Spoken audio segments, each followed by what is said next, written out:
Last time on Let's Play Metroid Prime 2 Echoes.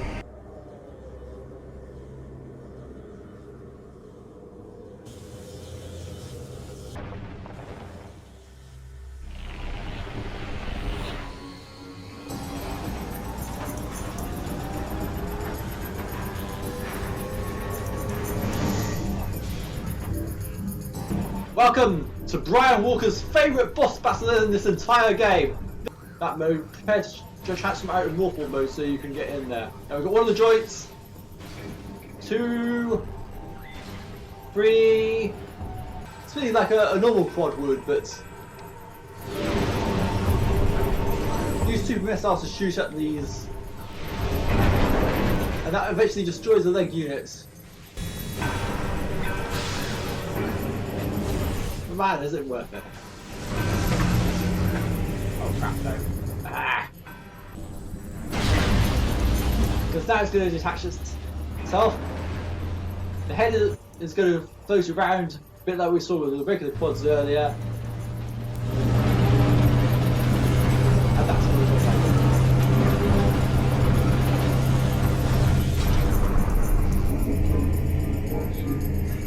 like. So what you want to do is switch to your Echo Visor. Shoot this. And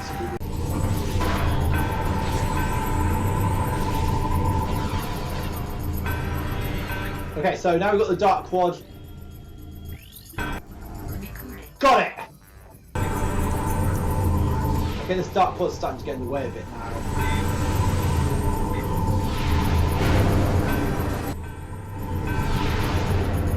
And that's it for this part of the Quadraxis boss battle. There's one face left, but this one is particularly noticeable. You're going to destroy all the leg joints and is now just by itself. So those leg joints are actually important. So what we do need to do now, 58, 57, 56, 55, 54. Oh yeah, this is going to be a game over. That's a shame. 26, 25, 24, 23, 22, 21, 20. Well, we got one of them, but it's too late. It looks like we have to do it all over again. No, we've actually got the time here. And onto this here. And that is Quadraxis defeated!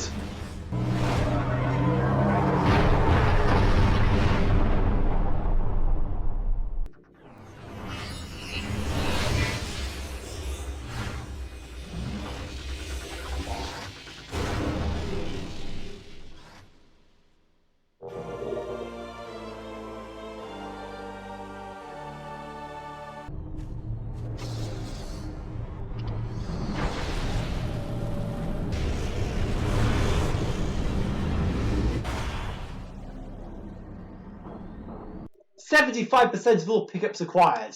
Special ending unlocked. Complete the game to view this ending. So,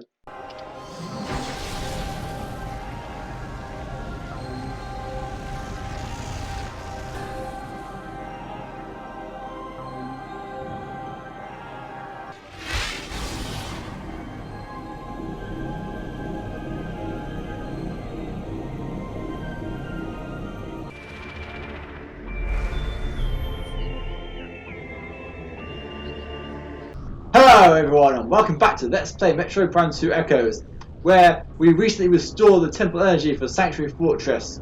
So we're going to be leaving Sanctuary Fortress and making our way back to the Great Temple to tell U-Mos the great news. But on our way, I'm starting the episode here because, well, we have something we can get here. And it involves using the Annihilator Beam.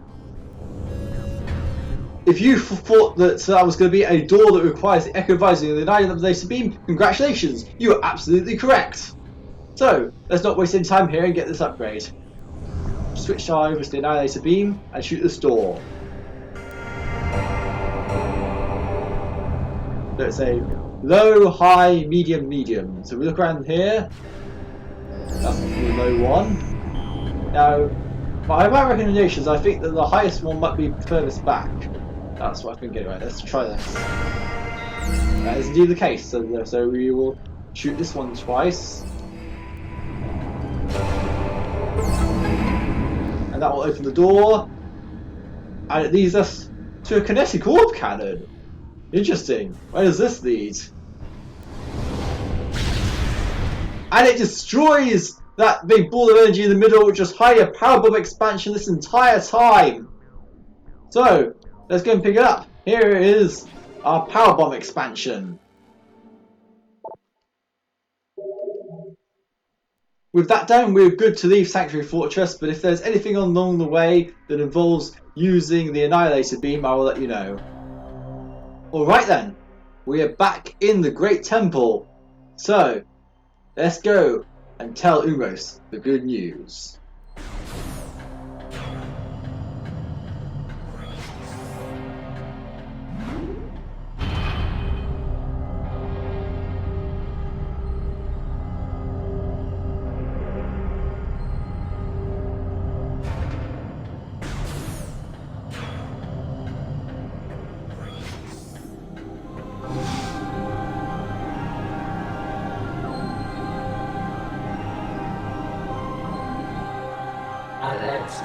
The light of Aether shines from all three temples once more.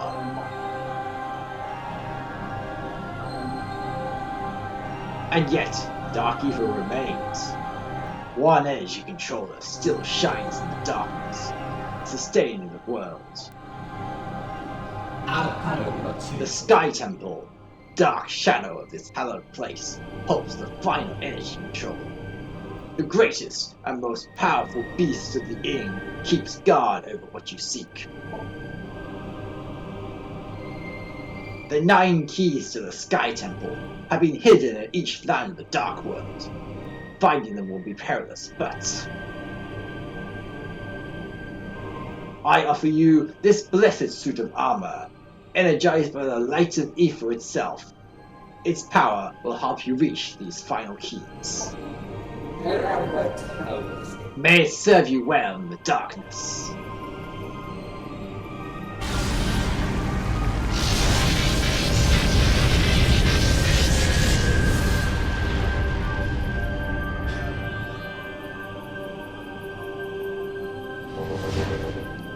Well, you know, there was an upgrade here all along.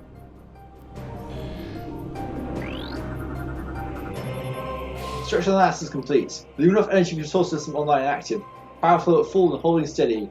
Broadcast power system transmission to all regions. Light-based teleportation system online. And our new power-up of choice is... Here is one of our ultimate prizes for saving the free energy controls of planet Aether, the Light Suit.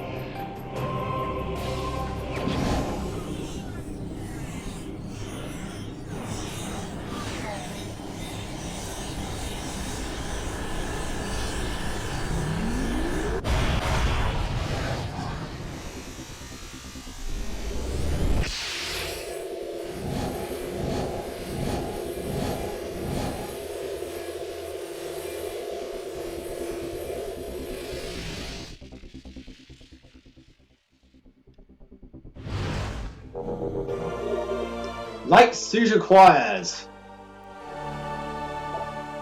You can now ride along beams of light.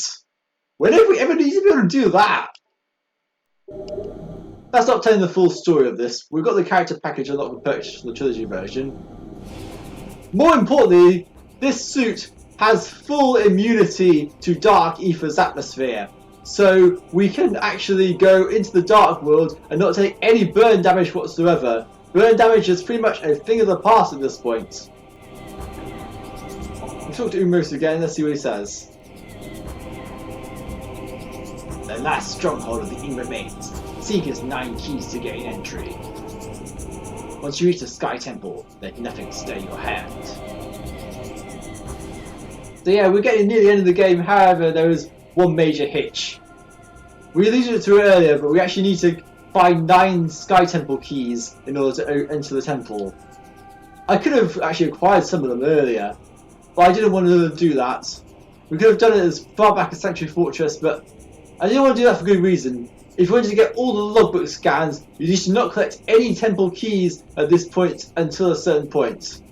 After this episode, is over, we will be going through and collecting the temple keys. In fact, I think we'll pick one up during this episode too.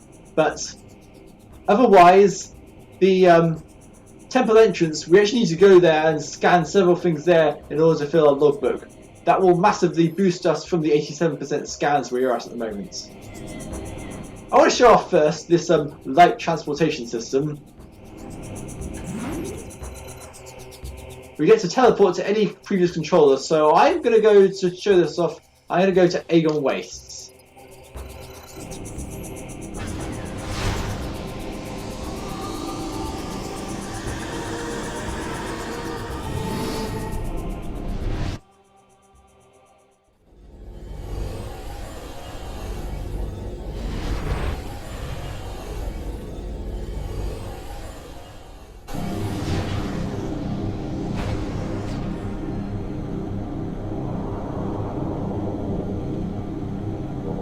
And voila, we're now at Aegon Waste. We have a different route to get between the regions altogether, which makes a whole lot more sense than the nonsensical elevators that are bandied about the place. Anyway, I wanted to come back here specifically because there's some piece of lore that we didn't get while we were here, I believe.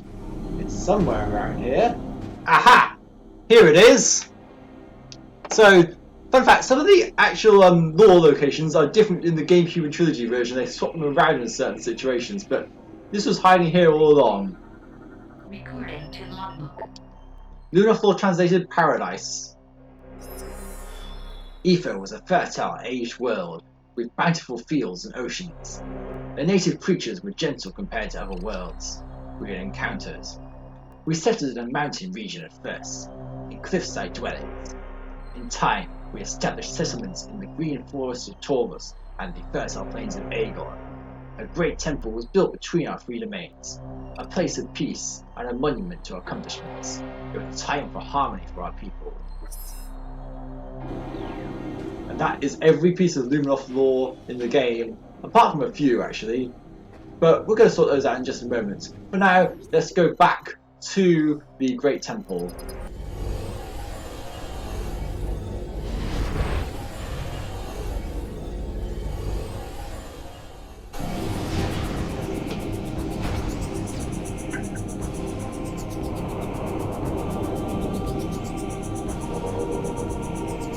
And our next destination will be to the Dark World. While we're going this way, I want to comment on the light suit. I don't quite like it as much as the dark suit. I can understand what it represents. It's supposed to be a sort of going full on Luminoth tech, the ultimate protection against dark ether. But I'm not really as keen on it as I am on the dark suit, even if I do know that this new suit we have has a lot of benefits to it. I will be showing them off in just a moment. But first, I want to be heading towards the Dark World so that we can truly test out this new suit. Okay, we're back in the Hall of Eyes, which is a room that connects towards Taurus Bog from the temple grounds. I'm going to kill some of these war wasps first, get them out of the way first, and kill the hive while we're at it.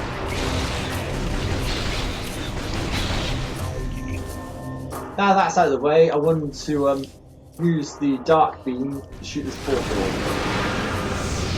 We're going to go into the Dark World through this portal, but going a slightly different direction from where we came in before.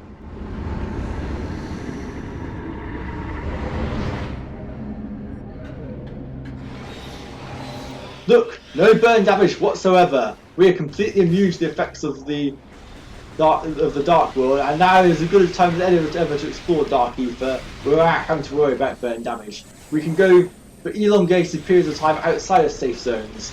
Those safe zones will still recharge us. Oh, while I see a beacon here, I want to shoot it with the Annihilator beam from the logbook. Reason being, this is now a super beacon. Beacon's energy draws Ings into a destructive field. When charged with light and dark energy at once, the beacon compels Ing to approach it, despite the deadly field of energy it emits. I really want to show it off because it's really cool when it happens. Like, they just run straight forward to their deaths. It's so funny. Anyway, we're going to go and destroy this door that has a super missile and go through here. For our assets, we're going to destroy these ink caches. And if I can find some ink to fight, then I'll be able to show off the Annihilator beam. Because it's really cool what they do here. Right, on cue, right, let's shoot this beacon with the Annihilator beam, and watch this Hunter Ing just run straight into his death. And another one I think died too, so that's so good really. Alright, so here we have a Echo Visor gate we can unlock here. I believe there's it's Echo Visor. No, oh, it's Dark Visor, sorry, my mistake.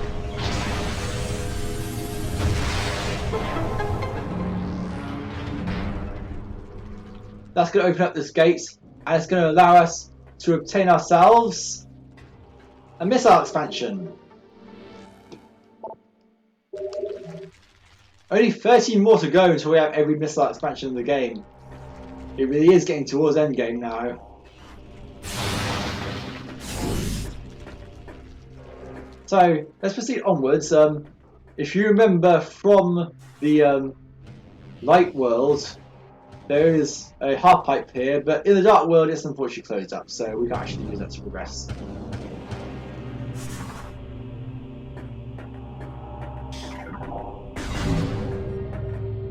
If we go through this door, meanwhile, we have the same path we've seen before, which might be slightly different here. No, it is exactly the same. However, the greeting we're going to get coming out of here is going to be less than friendly. Loads of laser eyes. And they won't shot, and they won't stop shooting. What are we aiming for is that purple door there.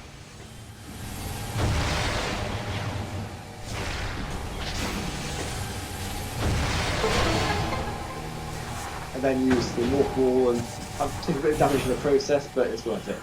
So let's go through here. Kill these tentacles where we're at it.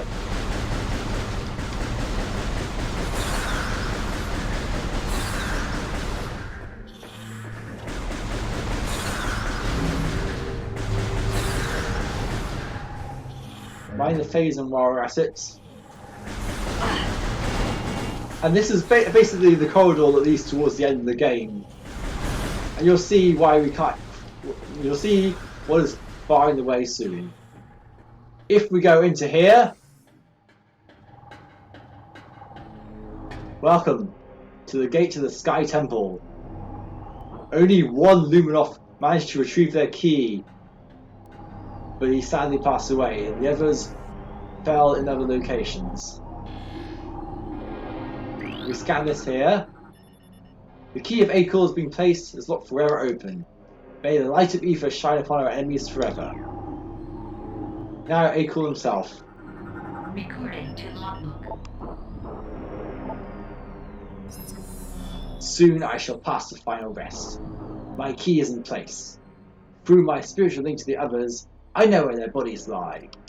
I shall leave this knowledge that their last location in the light world can be known. May this knowledge lead our warriors to the Sky Temple keys, hidden in creatures invisible to naked eyes. The time draws near. Hear the words of Aether, she they call champion of Aether. Know that my warriors fought and died with uncommon valor. Do not look unkindly upon their failure, for they died to save us all. Slight voice change after I realised the buff I was talking about was a female, but anyway. So the reason you want to come in here before finding any of the temple keys, they're logbook entries. Recording to logbook. Hear the words of Aether, that you may find a key lost to our cause. Steadfastly still, who shall disturb you among the trees of holy ground?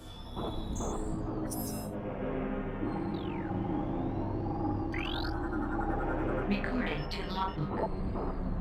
Hear the words of Aether, that you may find a key lost to our cause. Judicus see Ach, in a small corridor within the depths of a high fortress, he lies silently.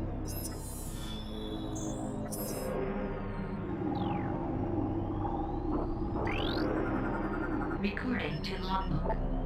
Hear the words of Aether, that you may find a key lost to our cause. Loyal Estiers, he no longer breathes, looking down into the great bridge of a holy fortress.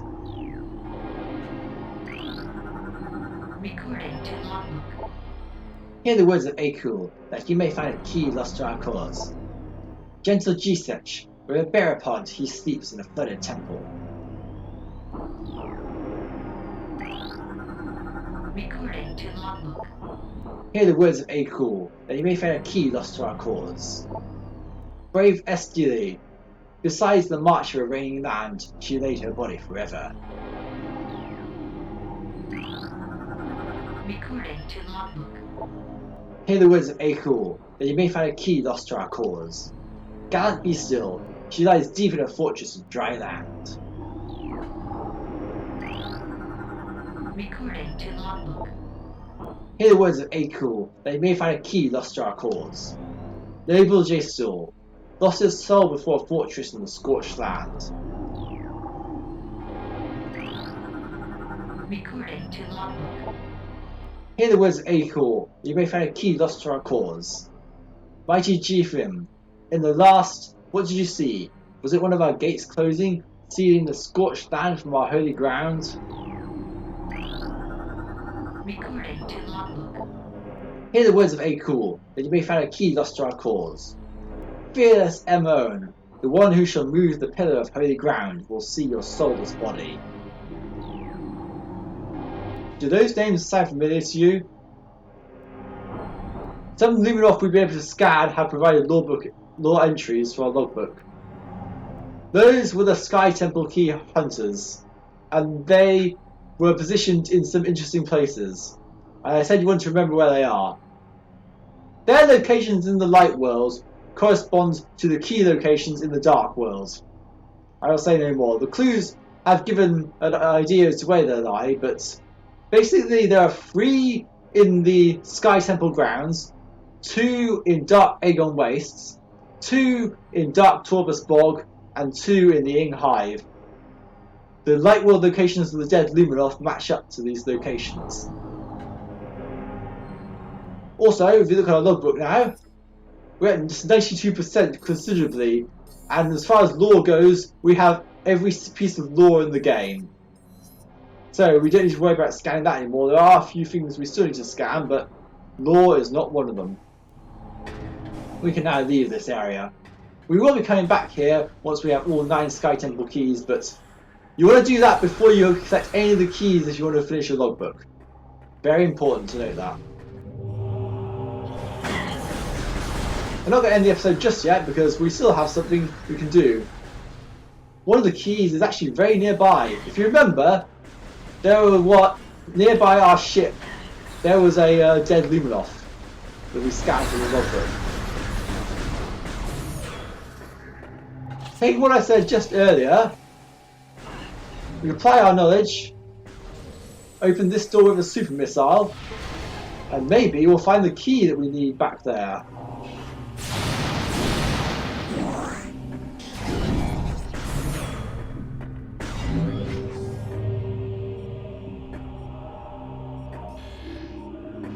Our ship's entrance location in the light world is considerably darker in the dark world. We have some Ing here, so let's get the Annihilator beam out. And watch as it constantly kills itself. Let's just wait for all the Ing to run straight to their doom. And this one too, come on, you know you want to. Now, let's switch on our Dark Visor. Oh hey, there's something here. Scan Visor immediately. This is a very limited scan. This thing is a flying Ing cache. Flying barrier unit of the Ing Horde. Creature ingests objects of value to the hive. Only its death will release the object within. The flying Ing cache was bred and trained to be a living storage unit. It deploys a limited star field that renders it unseen to most enemies. The fact that the creature must be killed to obtain the object it stores is of little consequence to the Ing.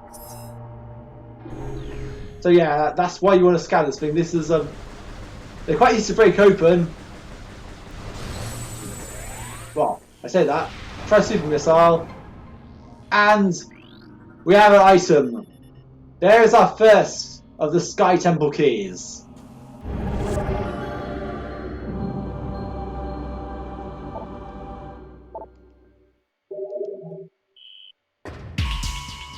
They'll also get you a token in the Wii version, and that's how you're going to unlock the majority of soundtrack extras. That also counts as license fee up to 78%, so we need to find all of them now. That's just the first one. We've got a long hunt ahead of us, and the next few episodes, well, we're going for 100%, so this is what my plan is. In the next episode, we will dedicate the entire episode to exploring temple grounds, getting every single upgrade there, including the last remaining Sky Temple keys. Then we will do the same for Aegon Wastes, then for Torbus Bog, and then finally for Sanctuary Fortress. Then we will have all 9 Sky Temple keys, and we will make our way towards the Sky Temple to finish the game.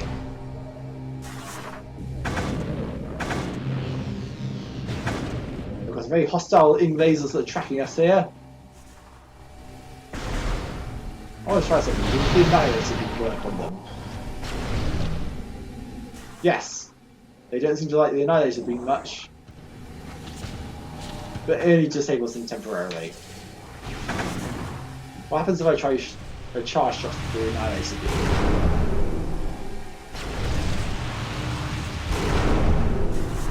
Didn't work, and we're wasting a lot of ammo doing so in the process, so let's just go through here. That's just about it for this episode anyway, so in the next episode of Let's Play Metroid Prime 2 Echoes, we're going to be cleaning up the temple grounds and getting every single thing we can possibly get in the area. And the nunchuck fails just as I'm about to end the episode, of course it does. See you guys next time.